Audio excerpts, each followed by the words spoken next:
प्रधान जी नमस्कार। जी नमस्कार। हरियाणवी भाषा के बारे में आपकी क्या राय है? हरियाणवी भाषा तो अभी नहीं कह सकते क्योंकि भाषा का दर्जा इसको मिल नहीं पाया। हरियाणवी बोली कह सकते हैं हम, लेकिन ये बड़े दुख का विषय है कि ये अब तक बोली है, क्योंकि ये जो भाषा बढ़िया भाषा मानी जाती है उनसे भी ज़्यादा समृद्ध बोली है और इसमें कहावतों का, लोकोक्तियों का, कविताओं का बहुत बड़ा एक हरियाणवी संस्कृति का एक भंडार इसके अंदर है। दूसरी भाषाओं में इतना बड़ा कहावतों का, मुहावरों का, लोकोक्तियों का और जिस तरह का लहजा है इस भाषा का, ये नहीं मिलता बहुत सी भाषाओं में। ये कवि की भाषा का दर्जा इसको मिल जाना चाहिए था। और ये केवल हरियाणा की भाषा नहीं है, हरियाणवी बोली जिसको हम आज कह रहे हैं, भाषा कहें या बोली, ये हरियाणा, दिल्ली, राजस्थान का बड़ा हिस्सा, हरियाणा के साथ लगता पंजाब का हिस्सा और उत्तर प्रदेश का दूर तक का पश्चिमी उत्तर प्रदेश सारा, तो बहुत बड़े क्षेत्र में उत्तरी भारत में हरियाणवी बोली जाती है, समझी जाती है जी। और दूसरे देशों में भी, पाकिस्तान में हमारे से भी ज़्यादा हरियाणवी बोली को बोलने वाले लोग हैं और वहाँ हरियाणवी को बचाए रखने के प्रयास भी शुरू हो चुके हैं।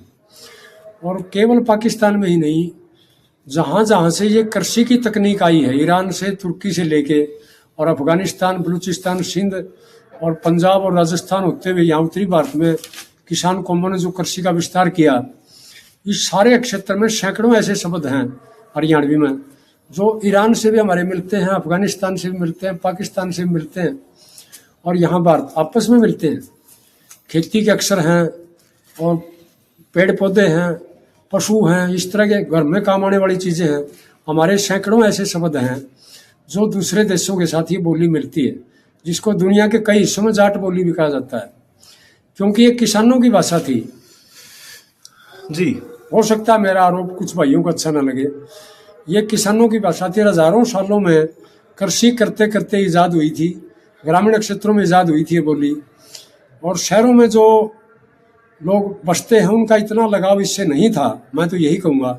नहीं तो इतनी विशाल क्षेत्र में बोली जाने वाली बोली, इसमें हजारों लोकोक्तियों और मुहावरों का भंडार है जो बहुत विकसित भाषाओं में भी नहीं मिलता।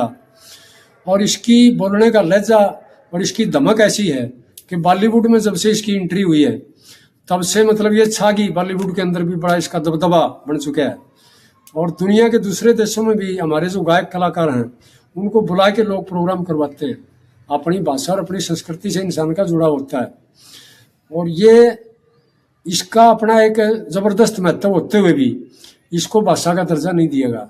सरकारों द्वारा इसकी घोर उपेक्षा की गई, चाहे वो भारत सरकार हो चाहे राज्य की सरकारें हो।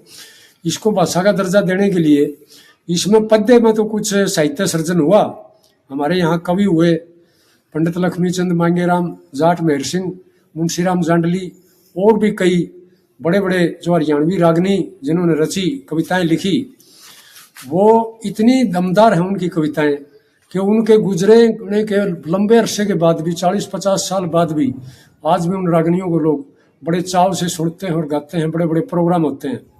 यह हरियाणवी की ही खासियत है।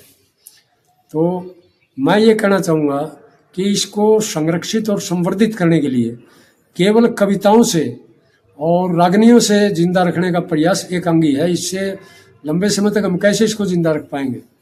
जो हरियाणवी को समझने वाले और इसको बचाए रखने वाले जो लोग हैं, इस चिंता में हैं, उनको सभी को ये प्रयास करना चाहिए कि सरकारों पर दबाव बनाए कि इसको भाषा का दर्जा मिल जाए, भाषा का दर्जा मिले। और केवल काव्य में ही नहीं, केवल पद्य में ही नहीं, बल्कि गद्य में भी इसका साहित्य सर्जन हो और इसके लिए सरकार कुछ अनुदान वगैरह दे, सरकार पैसा खर्च करे, सरकार उनको प्रोत्साहन दे, लेखकों को और विद्वानों को, ताकि ये जल्दी से जल्दी भाषा का दर्जा अख्तियार कर सके।